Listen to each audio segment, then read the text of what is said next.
이런 생각을 해봤습니다.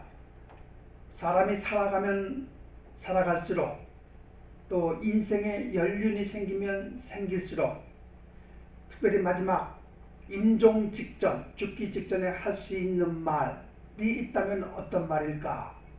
또는 내가 사랑했던 그 누군가 돌아가셨을 때 그 돌아가신 분을 생각하며 떠오르는 느끼는 하나의 감정이 있다면 또 무엇일까?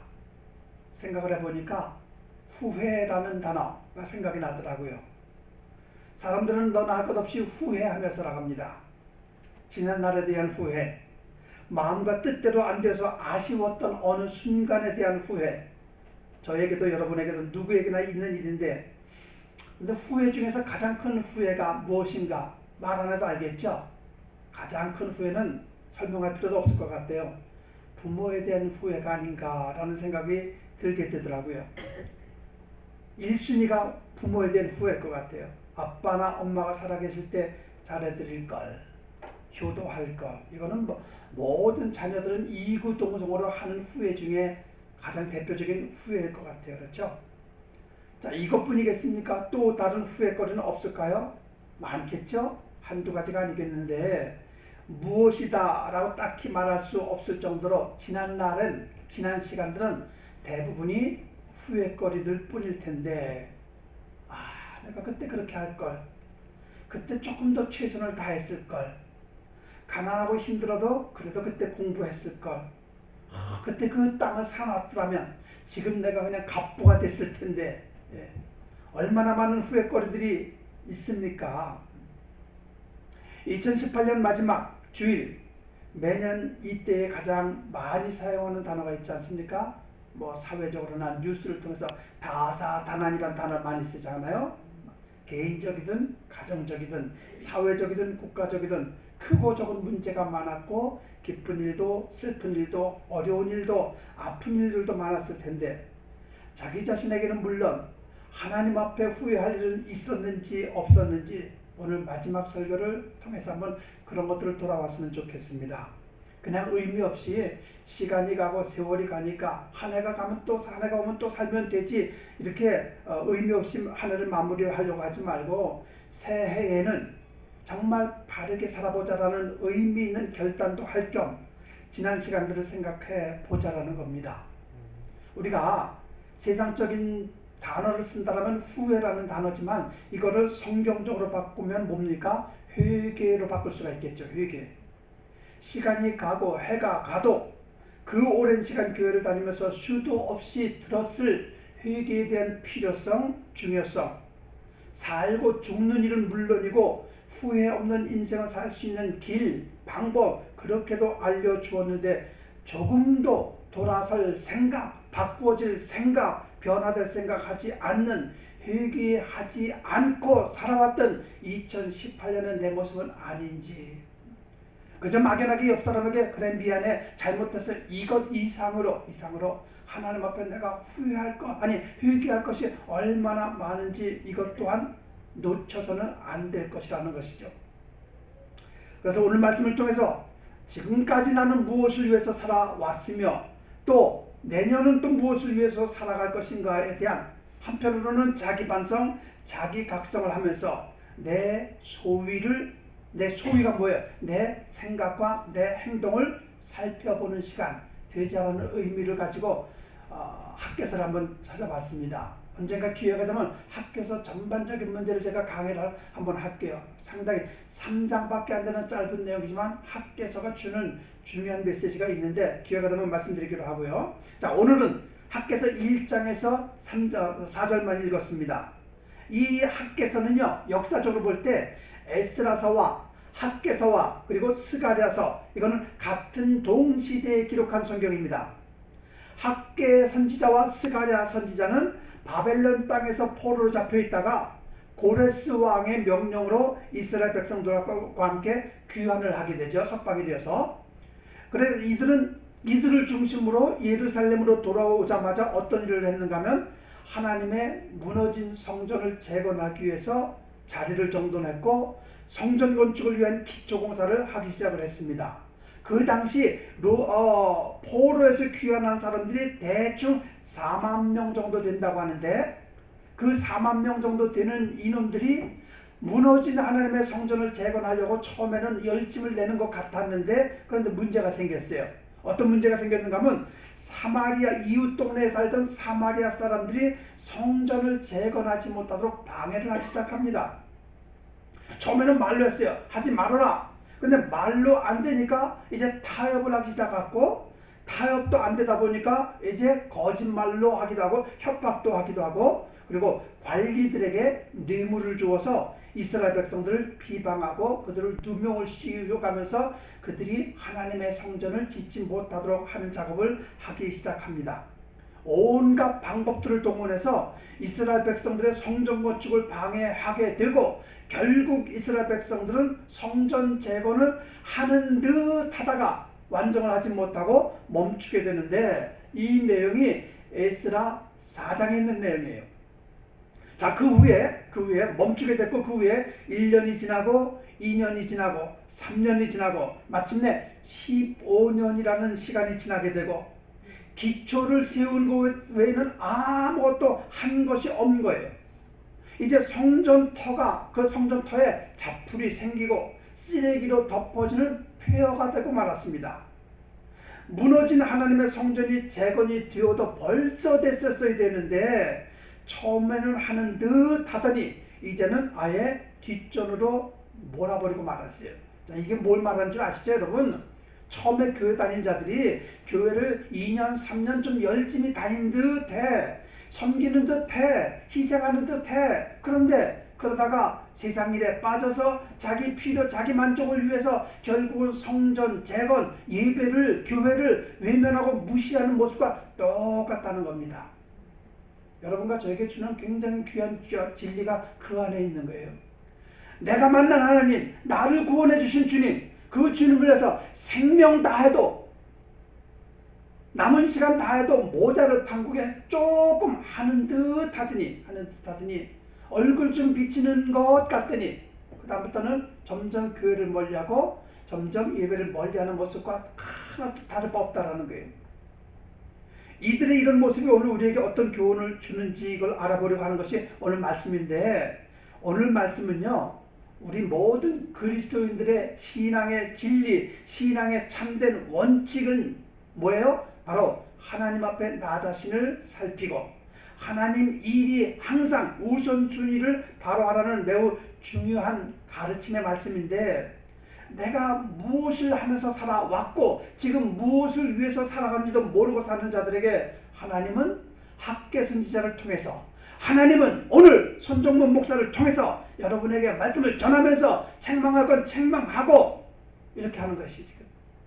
여러분 귀 있게 들으셔야 돼요. 성령이 귀 있는 자에게 하시는 말씀을 들어라. 귀 열고 들으셔야 됩니다. 이것은 하나님께서 제 입을 통해서 주시는 말씀이에요. 이들이 책망받게 된 이유가 두 가지가 나오는데, 그 중에 첫 번째가 2절에 나옵니다. 2절 한번 보세요. 만군의 여호와가 말하여 이르노라, 이 백성이 말하기를 여호와의 전을 건축할 시기가 이르지 아니하였다 하느니라. 자, 이게 무슨 말이에요? 아직까지 성전 재건할 때가 이르지 않았다라는 핑계대는 백성들, 변명하는 백성들, 그들에게 하시는 말씀이 뭐예요? 5절과 7절 똑같은 단어 두 번을 사용하잖아요. 너희는 너희의 행위를 살필지니라. 포로에서 귀환한 지 15년이 되었음에도 무너진 하나님의 성전을 재건할 생각조차 하지 않던 백성들에게 책망하고 있는 거예요. 아마 모르긴 해도, 제가 잘 모르긴 해도 여러분과 저 여기 있는 우리들은 교회 다닌 지 모두가 다 15년 이상은 됐어요. 15년 이상이 됐으면 이미 내 신앙은 자리가 잡혀 있어야 돼요. 어떤 문제, 어떤 어려움 앞에서도 흔들림 없는 신앙이 되어 있어야 되는데, 근데 15년, 아니 20년, 30년 됐어도 무너진 내 안에 주님을 향한 신앙, 성전 재건 아직 되지 않았다면 자기 자신을 돌아보자라는 거예요. 내 행위를 살필지니라. 할 일을 하지 않는 백성들, 무엇이 중요한지도 모르는 백성들, 하나님의 은혜를 망각하고 자기의 필요와 만족을 먼저 채우는 것이 우선적이다라는 육적인 생각을 가지고 있는 그들에게 잘못을 지적하면서 책망하면서 하나님의 뜻을 전달하는 학계 선지자. 오늘 이 내용을요, 이들의 모습이 아니라 우리에게 그대로 적용을 시킨다면 믿는 자들의 우선순위가 주님이 피 흘려 값주고 사신 교회이고 예배이것만, 교회와 예배를 멀리하고 무너진 신앙을 회복하겠다라는 간절한 마음이 없는 상태, 이거를 적나라하게 지적해주고 있는 말씀이에요. 이게 더군다나 안타깝고 더군다나 위험한 것은 뭡니까? 잘못한 것을 잘못했다고 함부로 말하지 못하는 이 시대의 목회자들, 이게 더 큰 문제 같아요. 행복하세요. 잘 먹고 잘 사시고요. 좋은 일만 생기길 바랍니다. 축복 많이 받으시고요. 자녀들도 잘 되시고요.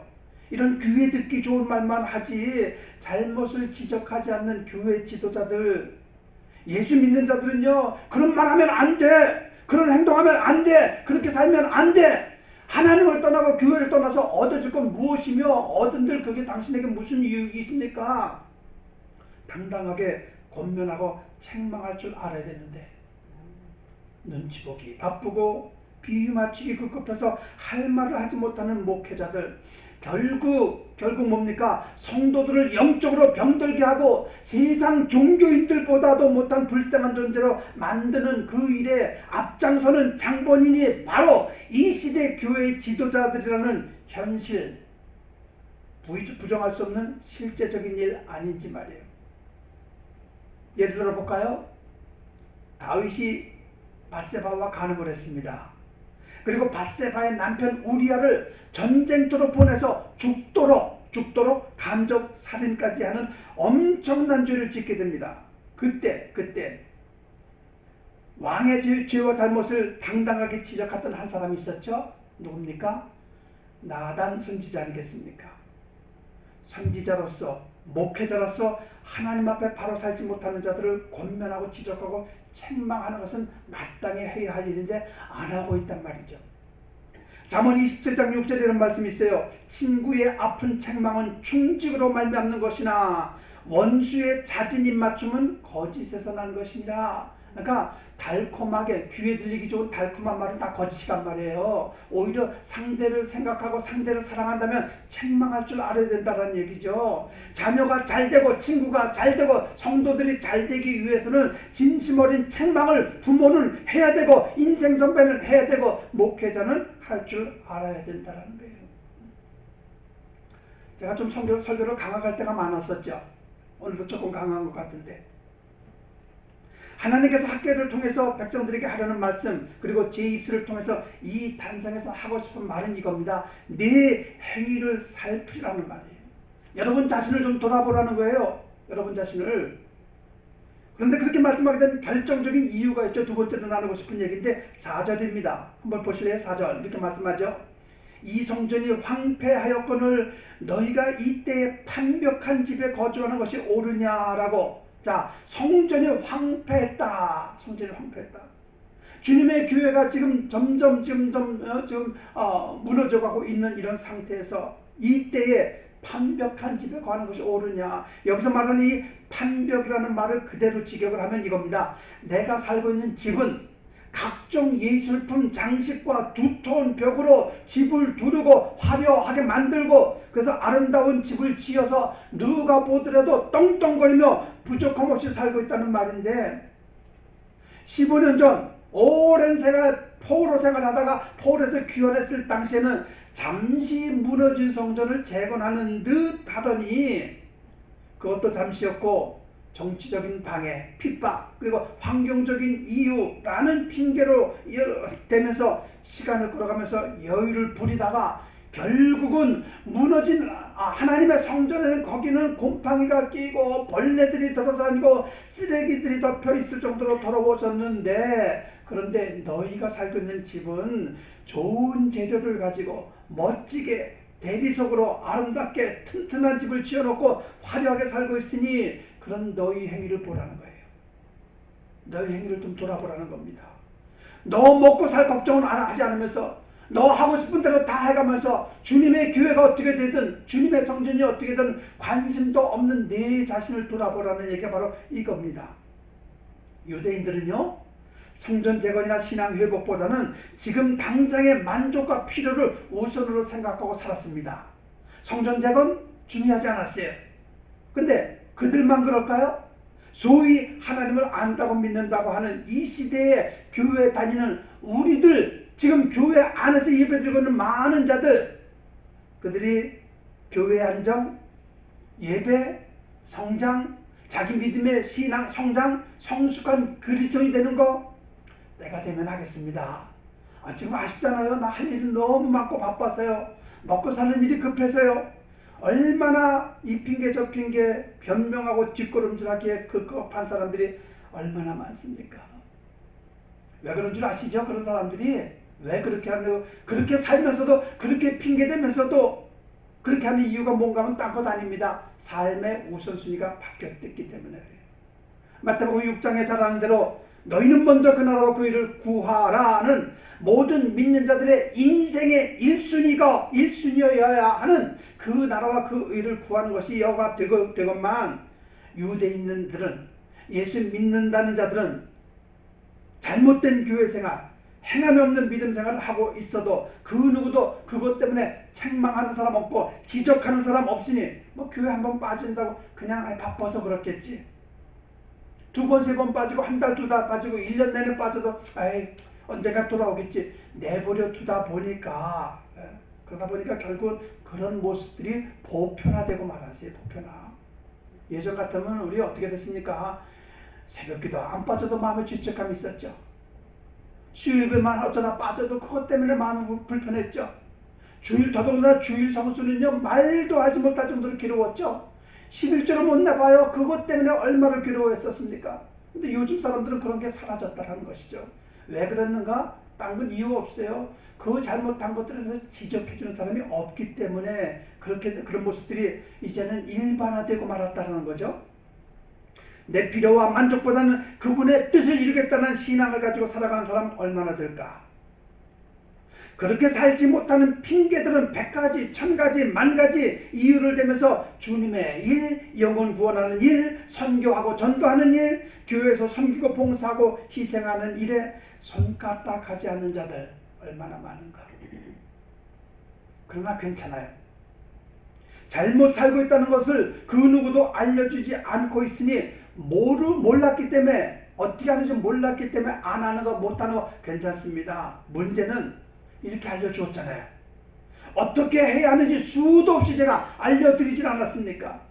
들어서 알기는 다 알고 있는데, 그런데도 자신의 잘못된 신앙관을 고칠 생각 없이 충성하지 않고 순종하지 않고 봉사하지 않는다면, 희생하지 않는다면 하나님의 은혜를 저버리고 떠나버린 이스라엘 백성들과 무엇이 다르겠냔 말이에요. 어떻게 우리가 그들에게 손가락질할 수 있겠습니까? 정직하고 바르게 살아가는 세상 사람들 참 많아요. 그들만도 못한 생각과 그들만도 못한 믿음을 가지고 살아가고 있는 그런 내 모습에 가책을 가져야 되고 마음에 찔림 있어야 되지 않겠는가 말이에요. 자기 반성, 마음에 찔림, 회개하지 않는 자들, 이런 자들 성경에서 뭐라고 말을 하는가 하면요, 43장 8절에 이렇게 말합니다. 눈이 있어도 보지 못하고, 이사야서 43장에 눈이 있어도 보지 못하고 귀가 있어도 듣지 못하는 자다라고 말하고 있어요. 여러분과 제가 눈이 있어도 못 보고 귀가 있어도 듣지 못하는 자가 아니길 바랍니다.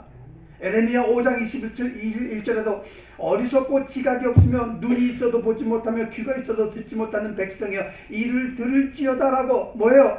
영원한 것을 바라보아야 할 눈, 성령님의 세미한 음성을 들어야만 하는 이 귀, 에덴 동산 이후 지금까지 오랜 세월 하나님께서 우리들에게 주시는 한 단어가 있죠. 뭡니까? 돌아오라는 거예요. 돌아오라는 거. 돌아오라고, 정신 차리라고, 바르게 살라고 하나님은 선지자를 통해서, 택한 사람을 통해서, 이 단상을 통해서 말씀하셨건만 듣지 않고 눈도 감아버리고 귀도 막아버리고 영적 세계를 보지 못하고 생명의 말씀을 듣지 못하고 있으니 얼마나 답답하고 안타까우니까 성경, 특별히 구약에는 온통 이 내용뿐이잖아요. 이 내용. 우리의 잘못을 지적해주고 책망하는 이런 얘기들로 가득한데 여전히 장님으로 여전히 귀머거리로 살고 있는 내 행위를 돌봐야 되지 않겠는가 말이에요. 유다 백성들, 그들이 좋은 집에서 잘 먹고 잘 살고 아무 부족함 없이 여유롭게 사는 것, 그거 나쁘다는 것 아닙니다. 그거 잘못된 것 아니에요. 여유 있고 넉넉하게 사는 것 자체, 그거 나쁘다고 제가 평가하는 거 절대 아닙니다. 믿는 자들은 가난해야 된다. 신앙의 절개를 지키기 위해서는 부와 명예와 성공과 출세를 하지 말아야 된다. 아닙니다. 아니에요. 우리 모두 다 잘 살아야 되고, 여러분에게 주어진 환경에서 최선을 다해서 돈도 많이 버셔야 되고, 자녀들이 다 판검사 되고 변호사 되고 사업가 되고 교수도 되고 의사도 되고 세상에서 인정받는 위치에서 믿는 자가 받은 축복을 누리면서 살아가는 거, 이건 전혀 죄가 아닙니다. 축복이죠. 예, 그렇게 살아야 되고, 문제는 이겁니다. 들을 소리를 듣지 못하고 볼 것을 보지 못하는 영안이 닫혀진 상태에서 무엇이 내 인생에 중요한지에 대한 우선순위를 모르고 살고 있다는 이것이 안타까워서 하는 말씀 아니겠는가 말이에요. 세상에서 성공해서 부와 명예와 권력을 얻는다면 그것을 가지고 그 위치에서 하나님의 영광을 드러내겠다는 중심이 없이 자신의 필요와 만족을 위해서 살겠다는 세상적인 생각이 우선이라면, 그 생각은, 세상 사람들은 그런 생각을 가지고 살아도 괜찮지만 여러분과 저는, 하나님을 믿는 자들은 그 생각이 틀렸다는 거예요. 우선순위가 잘못됐다는 거죠. 그래서 100번 1000번 강조하고 싶은 말은 이겁니다. 모든 믿는 사람들에게 있어서 가장 절대적으로 중요한 것은 삶의 우선순위, 인생의 우선순위가 있다는 것. 다르게 말하면 이거죠. 내가 사는 이유, 나는 무엇을 위해서 살아야 되는지에 대한 정확하고 분명한 결정이 있어야 된다는 말입니다. 왜 그럴까요? 앞에 말씀드린 이유가 바로 그겁니다. 그것을 결정하고 살아야 나중에 후회하지 않게 되기 때문이라는 거예요. 그러니까 이런 결정 없이 살아가는 자들은요, 결국 뭐가 남아요? 100% 후회와 아쉬움만 남는 인생을 살다가 나중에는 주님 앞에 서기 전에도 그냥 뭐라고 성경에서 여러 차례 복음서에서 말하는 게 뭡니까? 울며 이를 갈 날이 온다라고 얘기를 하잖아요. 그 정도로 후회뿐인 그 순간을 맞이하게 될 것이니까 자명한 사실이기 때문에 그렇게 살지 말라고 이 2018년 마지막 주일 설교를 통해서 다시 한번 나 자신에 대한 남은 인생을, 다가오는 2019년을 어떻게 살 건지에 대해서 우선순위를 결정하라는 겁니다. 다짐을 해보라는 거예요. 내 집 마련도 필요하겠죠. 명품 물건 사고 싶은 생각 누군들 안 들겠습니까? 좋은 거 사고 싶은 거, 좋은 거 가지고 하고 싶은 거 다 필요하겠지만 내 자존심을 지키고 열정을 가지고 최선으로 사는 것도 필요하겠지만, 하나님이 살아계신 분임을 믿는 믿음이 있다면 나보다는 먼저 하나님의 것이 우선, 내 뜻보다는 하나님의 뜻이 우선이라는 그런 관심을 가지고 시간을 들이시고 물질을 드시고 그리고 인생 전부를 드리겠다는 마음의 결단이 있어지는 그 영안이 뜨여지기 위해서 2018년 마지막 말씀을 일으켜 주시는 거예요. 완벽한 집을 짓고 성전 재건을 뒤로 미루는 유대 백성들, 지금 당장의 문제와 인생의 재미와 쾌락만을 위해서 살아가는 자들, 결국 그들이 후회할 수밖에 없는 상황을 그 뒤에서 이렇게 설명을 합니다. 6절 보세요. 너희가 많이 뿌릴지라도 수확이 적으며 먹을지라도 배부르지 못하며 마실지라도 흡족하지 못하며 입어도 따뜻하지 못하며 일꾼이 삭슬 받아도 그것은 구멍 뚫어진 전대에 넣음이 되느니라. 9절에도 또 보세요. 9절에도 그렇게 말합니다. 여기 굉장히 중요한 말씀 있잖아요. 너희가 많은 것을 팔았으나 도리어 적었고 너희가 그것을 집으로 가져갔으나 내가 불어버렸느니라. 나 만군의 여호와가 말하노라. 이것이 무슨 까닭이냐? 내 집은 황폐하였으되 너희는 각각 자기 집을 짓기 위해서 빨랐습니다. 예? 이해가 되시죠? 설명하지 않아도. 아무리 애쓰고 아무리 노력해도 얻어지는 열매 없다라는 것이에요. 그러니까 결국 이런 표현이 맞는지 모르겠지만 하루살이 인생같이 살지 말라는 거예요. 불쌍하잖아요. 허무하잖아요. 거듭말하지만 후회할 일만 남게 된다는 말인데, 우리 인류 역사에 5손가락 안에 들 정도로 가장 큰 부와 명예와 권력을 소유했다고 하는 솔로몬, 그가 마지막 그 인생 말년에 했던 말이 뭡니까? 전도자가 이르되 헛되고 헛되며 헛되고 헛되니 모든 것이 헛되도다. 다 필요 없다라는 게, 해 아래서 수고하는 모든 수고가 사람에게 무엇이 유익한 거라고. 여러분, 우리가 이 말씀을 좀 듣자고요. 그리고 새기자고요. 그리고 무엇을 위해서 살아야 되는지 마음의 결단 한번 해보자라는 거예요. 헛되고 헛된 일, 아무런 유익이 안 되는 세상 부와 명예와 권세, 완벽한 집에서 호의호식하면서 조금도 부끄러움 없이 살아가는 세상적 안목을 가지고 살려고 하지 마시고, 그렇게 잘못 살아왔던 지금까지의 지난 날의 나의 행위를 살펴보고 이제는 다가오는 2019년은 그렇게 살지 않겠다라는 마음의 결단, 그 나라와 그 의를 구하는 삶을 살겠다는 마음의 결단, 결심을 가지고 다시는 돌아오지 않을 2018년 마지막 주일 메시지를 이렇게 여러분에게 전하며 마무리하려고 합니다. 이대로 지금까지 살아왔던 대로 살면 되지라는 생각을 버리시고 2019년에는 새로운 마음을 가지고 새로운 결단을 가지고 삶의 우선순위를 그 나라와 그 의를 구하는 일에 두고 살겠다라고 결단할 수 있는 이 시간 되어지기를 주님의 이름으로 축원드리겠습니다. 기도하시겠습니다.